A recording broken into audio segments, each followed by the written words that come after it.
ago, I received a scholarship from Project Heal that virtually saved my life. I mean, Christina and I are the type A personalities, and everyone always said, like, use that for good. And we've channeled all of, like, parts of our eating disorder that maybe were harmful to us at one point into our Project Heal and put all our energy into that. And it's been incredible.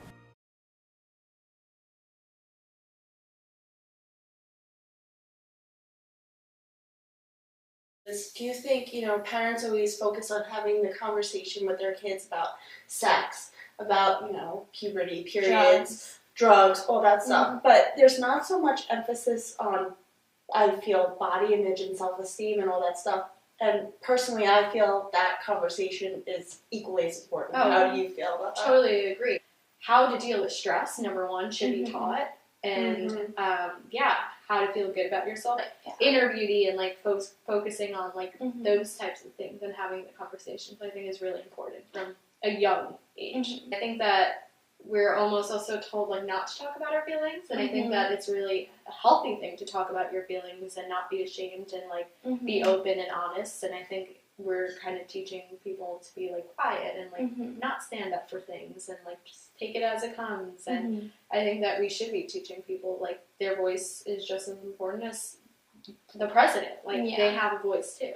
Yeah. Since we like to focus on inner beauty for fashionistas and stuff, I really want to touch on how sometimes society and fashion and just, like, the whole world of being on the camera, on whatever, wherever you are, is so, like, you need to be this tiny and you need to be like this and this and this. Do you think that there would be, like, in the ideal world, what would be the way that society and fashion can encourage inner beauty more than the outer beauty?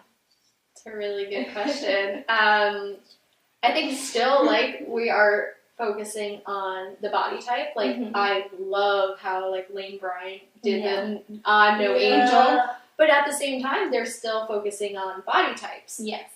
So, yes, we're moving in the right direction, but still not highlighting, like, I am beautiful because I'm a good person. Right. That's true. I don't really know how exactly we can do that, but I think just really embracing, like, your flaws, too, is really important. I think some of these new company, like, not new companies, but their new approaches to these marketing advertisements are good. They're not great, but they're still good. I don't even know how you would do that. Well, how do you do it in Project Heal? So we have a few ways. One of our slogans is perfectly imperfect. So I love that. Everyone has flaws, and it's really just embracing them and owning them.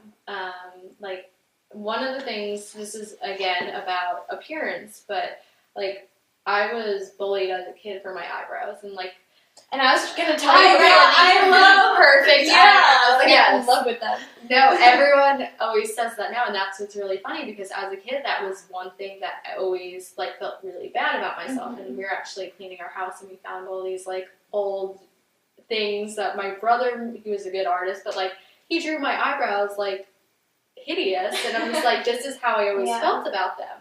Now, of course, I got them waxed and things like that, but, like, there's never a day where someone doesn't comment about my eyebrows, and that's something, like, that I was so ashamed of for years, and now I just, like, own it, because, like, it's who I am, and it's, like, kind of like my signature thing.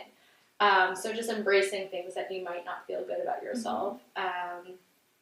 And our other slogan and our theme this year for our gala is fearlessly authentic, like, being yourself and being true to who you are and not hiding from it. Like, if you are the type of person who doesn't like to go out on a Friday night and just, like, chill and eat ice cream and watch TV, like me. That's me too. That's me too. I can't eat ice cream, but that's me. Then own it. Like, don't be ashamed of it. And, like, I think that growing up in our society today, like, our age group and even now younger, like, everything's just so superficial. Like, you see things on Facebook and Instagram and Twitter of, like, people having a great time, and, like, people are only going to post what they, like, want you to see. And they're not going to show you, like, my typical Friday night. Of course I'll show it, because I'm not ashamed, and it's me.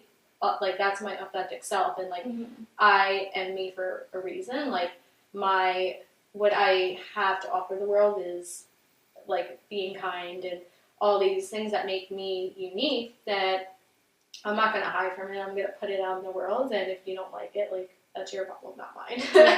Yeah. Well, I just want to say I admire you so much, and I think it's amazing that you didn't.